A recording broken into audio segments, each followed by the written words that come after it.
सबसे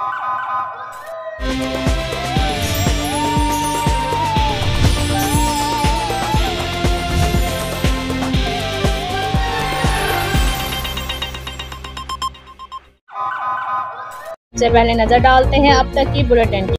director general Punjab food authority Shoaib Jadoon की हिदायत की रोशनी में जिला गुजरांवाला की फूड सेफ्टी टीमों ने नाश्ता पॉइंट्स की चेकिंग की। फूड अथॉरिटी की फूड सेफ्टी टीमों की पे दर पे कार्रवाइयाँ। फूड सेफ्टी टीमों की जानिब से 42 नाश्ता पॉइंट्स को चेक किया गया। मुतादिद को इस्लाही नोटिस जारी किए गए और दौरान कार्रवाई मुतादिद पॉइंट्स को जुर्माना आयद किया गया।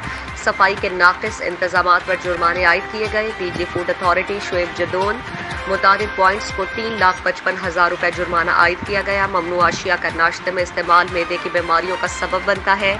मिलावट माफिया को अंजाम तक पहुंचाने के लिए फूड अथॉरिटी की तमाम टीमें कोशां और सूबे भर में सेहत दुश्मन अनासिर के खिलाफ सख्त ऑपरेशन जारी है। इसलिए नए लाइफ बॉय में है एक्टिव सिल्वर, जो दे जरासीम से 10 गुना बेहतर हिफाजत। नया सिल्वर लाइफ बॉय, दुनिया का नंबर 1 जर्म प्रोटेक्शन सोप।